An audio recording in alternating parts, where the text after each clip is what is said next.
Derrière chaque pièce parfaitement ajustée, chaque système fluide et chaque mouvement précis, se cache une science silencieuse mais essentielle, la métrologie. À l'ENSAM Rabat, elle ne se limite pas à la simple mesure. Elle est un langage rigoureux, une culture de l'exactitude, transmise d'abord à la main, à l'œil, à l'outil, avant d'évoluer vers la technologie avancée de la mesure industrielle. Ce deuxième épisode vous plonge au cœur de cette discipline, entre rigueur artisanale et précision numérique, là où chaque micron compte. Bonjour à tous, je suis professeur Salem, je m'occupe de tout ce qui est métrologie. Alors en fait, pour les premières années cycle ingénieur, nous avons prévu tout un cycle de travaux pratiques. Les étudiants de première année cycle peuvent faire des TP de fabrication à travers les machines de tournage, les machines de fraisage. Ils font également des TP d'assemblage à travers les machines de soudage. En effet, la métrologie est la science de la mesure. Elle garantit la fiabilité, la reproductibilité et la conformité des dimensions dans les processus de fabrication.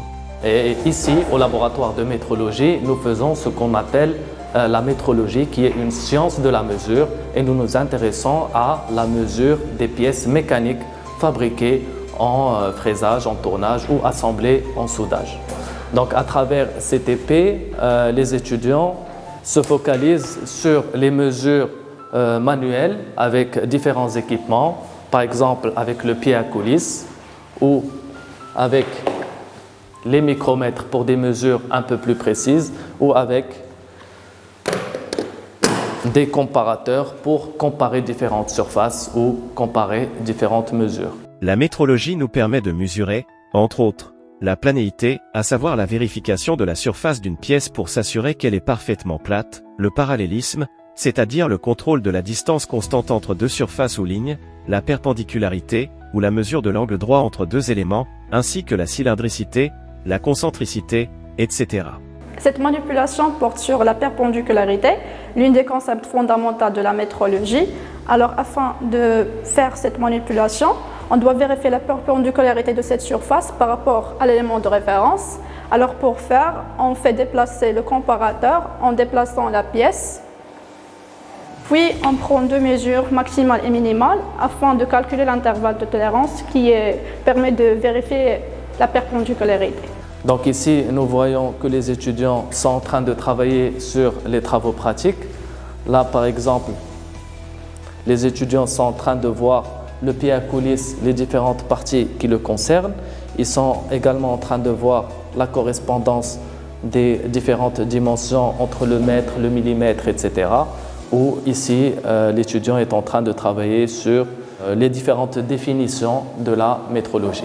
En effet, de nombreux instruments manuels sont utilisés en métrologie, notamment les pieds à coulisse, les micromètres, les cales et piges, les comparateurs, les duromètres, les indicateurs à levier, les jauges de profondeur, les mesureurs d'épaisseur, les mesureurs de revêtement, les palpeurs, les rugosimètres, les supports, les trusquins ainsi que les clés dynamométriques, entre autres. Donc après, nous avons d'autres TP, les TP par exemple de parallélisme, où ici nous cherchons à savoir si les surfaces sont parallèles par rapport à une surface de référence qui est le marbre. Pour réaliser ce TP, on fait déplacer la pièce et la parcourir pour avoir un intervalle de tolérance. On prend une valeur minimale, une valeur maximale et on déduit l'intervalle de tolérance. Mais à votre avis, pourquoi cette science est-elle cruciale? Premièrement, parce qu'elle garantit l'interchangeabilité des pièces, chaque composant doit s'assembler parfaitement, où qu'il soit fabriqué. Deuxièmement, parce qu'elle permet de respecter les tolérances géométriques, ces marges de précision invisibles, mais essentielles au bon fonctionnement des machines. Puis après, parce qu'elle certifie la qualité tout au long des chaînes industrielles, de la première pièce produite à la dernière, la fiabilité doit rester constante.